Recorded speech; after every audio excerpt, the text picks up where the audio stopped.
Chambrier, bonsoir. Bonsoir. Félicitations parce que vous venez de faire quand même un miracle. Pendant que le public s'obstinait à battre tous les 2 temps, vous avez fait une danse à 3 temps. Mais voilà, en France, on s'est compté jusqu'à 2, donc ils s'obstinaient à faire 1 tous les 2 temps, alors c'est à 3 temps. Ça marche aussi. Alors, vous imaginez bien sûr à quel point vous avez piqué la curiosité du public, des musiciens de l'ensemble de Furiance et de nos invités avec cet instrument incroyable, le nickel harpa. Combien de personnes sont capables de jouer cet instrument au monde? Alors, en France, il y a à peu près 150 personnes. En Suède, ils sont à peu près 10 000 personnes à jouer de cet instrument. Oui, on dit même que le roi se débrouillerait un petit peu, non? Attends, moi j'ai la preuve. Tout à l'heure, dans sa loge, Éléonore m'a donné ça. Regardez. Un billet de 50 couronnes suédoises. Et alors, parce que c'est pas dans la zone euro, la Suède. Et ben il y a le nickel harpa. Ah oui, pardon. C'est l'instrument national suédois. C'est l'instrument national suédois, donc c'est le billet qui est toujours en cours aujourd'hui. J'ai lu qu'en 2015-2016, ils vont changer les billets, donc ça va devenir une pièce rare. Combien ça vaut? 5 €. Alex, tu peux le rendre, merci. Revenons à notre nickel harpa. On a l'impression qu'il y a plein de touches comme ça, mais vous ne jouez que en haut du manche. Alors, c'est pas qu'une impression, puisque quand je lève l'instrument comme ça, il y a 4 rangées de touches. Donc, vous montez jamais, alors, je monte, mais en fait, chaque rangée correspond à chacune des cordes mélodiques qui sont jouées. Donc, c'est accordé comme un violon alto. Voilà, donc j'ai 4 cordes, do, sol, ré, la. Et donc, une rangée de touches. Donc là, les touches en bas, c'est les plus graves. Et puis après, on monte. Donc, voilà. Rose, je sens que tu veux venir voir de près. Tu as dit tout à l'heure, moi, j'aime regarder avant d'écouter.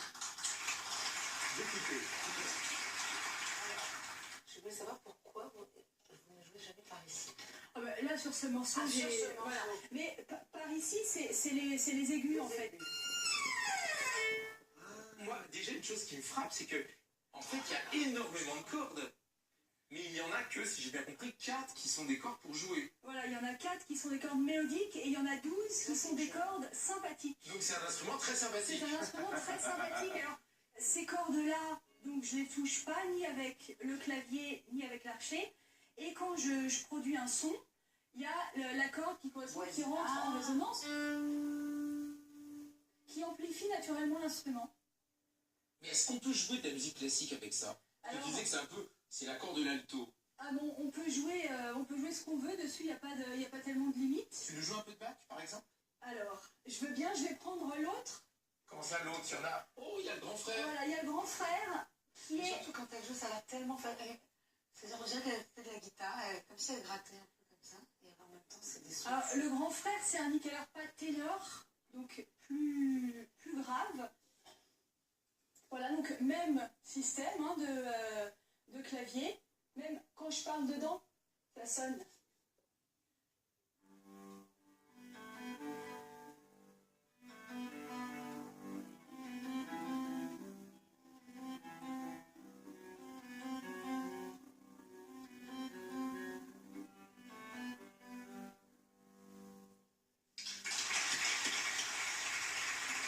Éléonore a passé son bac. Ouais, c'est ça.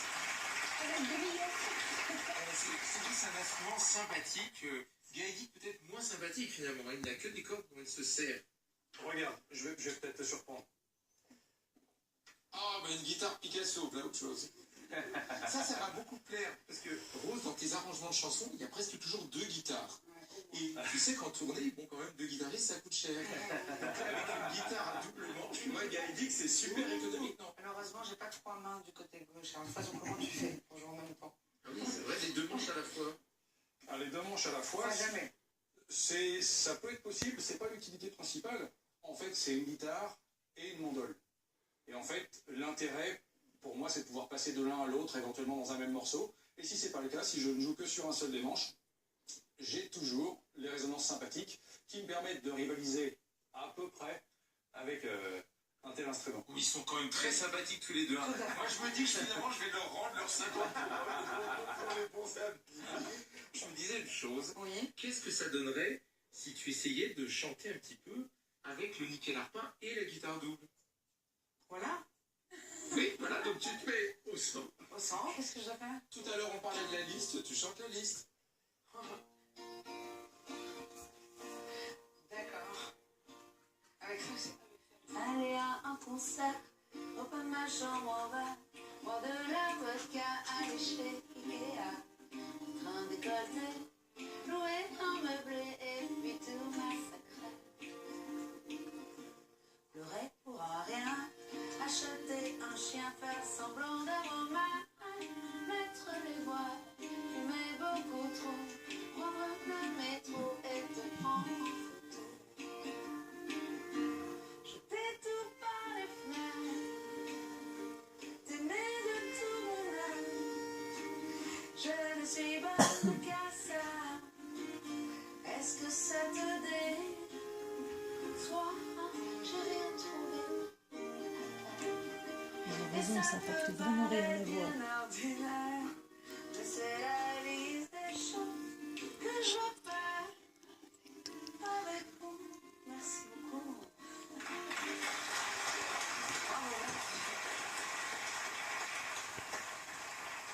Moi, je te propose de réécrire ton refrain maintenant. Voilà. Jouer du nickel arpa, je ne suis bonne qu'à ça. Est-ce que ça te déçoit? Par exemple, j'ai rien trouvé mieux de faire. Il y a un point quand même qu'on a laissé de côté. Au début, je vous ai annoncé qu'on allait entendre des polskas suédoises. Et vous êtes dit, ce garçon a manifestement vraiment un gros cheveu sur la langue. Eh bien non, il s'agit bien de polska. Vous allez nous jouer une nouvelle polska. Et j'ai appris que ça n'avait rien à voir avec la polka. C'est bien ça? Voilà, la polka c'est à 2 temps et la polska c'est à 3 temps. Donc en Suède, il y a différents types de polska suivant les régions de la Suède.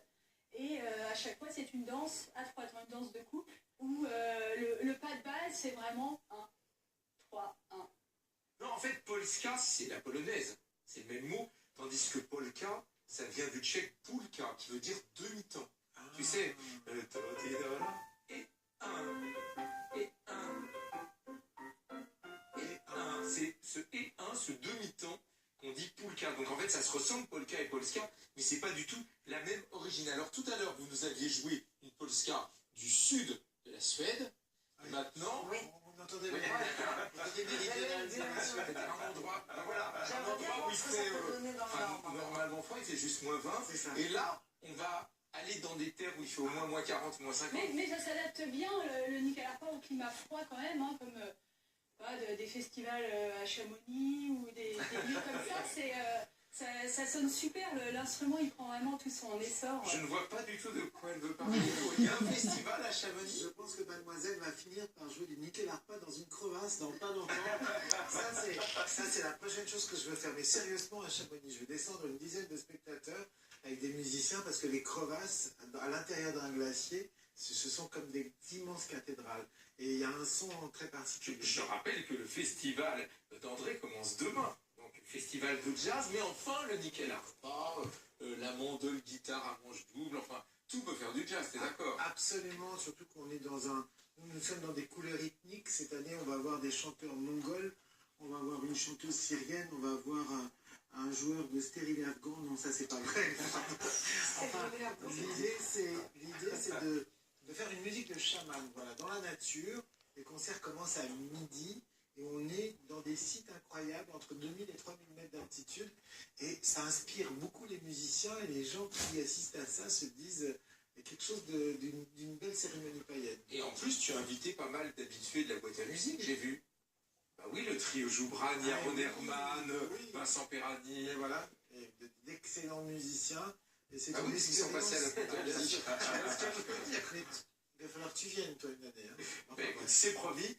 Mais maintenant, nous écoutons une seconde polska qui s'appelle, je crois, Finn Paul Polska. Finn Paul Polska. Et que j'aime beaucoup parce qu'elle commence mélancolique. Et tout d'un coup, il y a une énergie qui se met en place et une musique qui nous fait aller de la mélancolie à la joie. Je sais que toi, ça va te décevoir parce que tu veux pas de la joie pure. Mais de temps en temps, ça fait du bien aussi. Duo Octentrion, Finn Paul Polska.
notre ami Alex Vizorek. En fait, pour tout te dire, je l'ai croisé un jour sur une plage d'Ostende, avec 2 grandes cymbales, courant après une jeune fille, et il y avait les mains bien prises. Alors,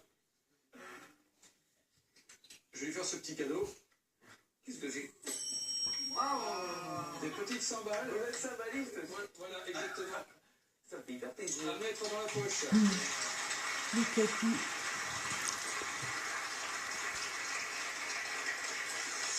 L'important, c'est l'ampleur du mouvement. Hein, donc, encore des progrès à faire. Merci beaucoup.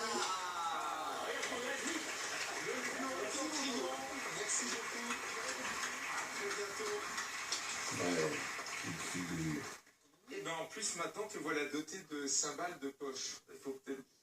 Accompagné de balles, tu sais. Mais en fait, je pense que c'est pour ça qu'on me l'a offert. J'ai l'un de mes sketchs les plus connus. Mais oui, voilà, il faut que j'explique aux téléspectateurs qui, peut-être, il en existe quelques-uns, c'est pas, c'est possible, hein, c'est une hypothèse, qui n'ait pas encore vu ton célèbre sketch des cymbaliers ou des cymbalistes. En tout cas, moi, je l'ai bien regardé. Ah, est-ce qu'il y a des erreurs? Eh ben, je l'ai trouvé très drôle d'abord, ce sketch. Mais c'est vrai que tu as tout faux.